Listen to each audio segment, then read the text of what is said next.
Fuck, it is a hot, hot day. Has anyone ever heard a man say that women's liberation and radical feminism are a threat to men? No, because no goddamn right-thinking man would be such a generalizing pussy. Bono locale, and welcome to another episode of Dyke Explained, in which I'll be talking about women's liberation, which, with time, I found to be one of the more hilarious oxymorons to come from social justice activism of yestercentury. This is for one simple reason. The quote-unquote liberation of women has been anything but, and I am sweating like a goddamn orange. Roll the fucking intro.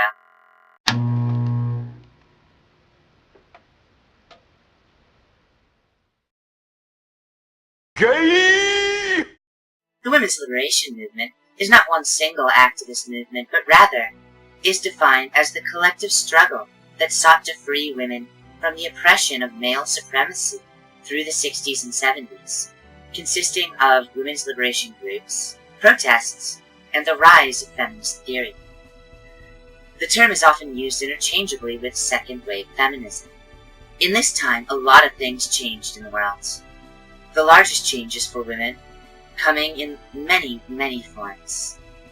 The Equal Pay Act of 1963 established equal pay requirements for men and women performing the same duties, with the exception of domestic, agricultural, executive, and administrative workers. Title VII of the Civil Rights Act of 1964 severed the law requiring women to have male co-signers for personal credit, and laid out the Equal Employment Opportunity Commission to investigate complaints and enforce penalties. In 1965, the first birth control pills hit the market with FDA approval. And in that same year, the formation of NOW, or the National Organization of Women, took place. In 1970, the Equal Rights Amendment is reintroduced into Congress, spurring a decade of discussion regarding women's rights. In 1973, the first battered women's shelters opened in Tucson, Arizona, and St. Paul, Minnesota. And in that same year, Roe v. Wade, a very contentious Supreme Court case, ruled in favor of a woman's right to have an abortion. Just 1 year later, in 1974, women's studies courses became a standard in hundreds of universities across the country. And in 1978, for the first time in our nation's history, women began enrolling in college more than men. The limitations of some legislation described here are amended in the 80s with the Equal Credit Opportunity Act and the appointment of Sandra Day O'Connor to the Supreme Court. But it is safe to say that a lot of amazing things happened for women in those 2 decades.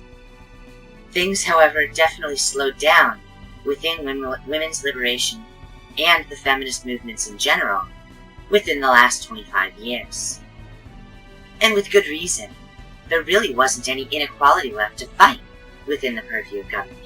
This wasn't enough for the children of the revolution, however, and blind to the problems they had created within these sweeping and remarkably unequal changes, for the sake of equality, they turned their eyes to society and culture itself. That is, after all, what women do best in society. There's an old saying in my family: men shape the world around us, and women shape the world within us. This has never appeared more true to me than in the modern age with the current wave of feminism and its nigh-religious fervor for controlling and labeling the behaviors of others. I think there's a very good reason for this. The liberation of women may have freed them from perceived, and in some cases real, government oppression, yes, but it also served as a breaking point from traditional humanity into something more, something less inhibited by the requirements of biology and procreation, but also requiring more responsibility on our parts. Between the Equal Employment Opportunity Commission and the birth control pill, women were, for the first time, genuinely equal in the eyes of the law. However, they had become more powerful than men from the perspective of biology. They had a means to control their reproductive capabilities and the legal support to take action in the event they didn't wish to get pregnant. Men were left behind through the prevailing lens of male supremacy, but the power women once held in their homes, with their families and local communities soon became a power that extended throughout all of culture and society. No longer did women want men to protect and stand for them. No, they were independent women who needed no man, and eschewed their white knights to pursue what they loved most, without any discipline or practice. This natural predilection we have as women to change the people around us for what we perceive as the better was no longer limited to our husbands, kids, and friends. In fact, it wasn't limited at all. Were you to disrespect a woman in public or professional setting, she had every legal recourse required to protect herself and take that out on you, to get revenge.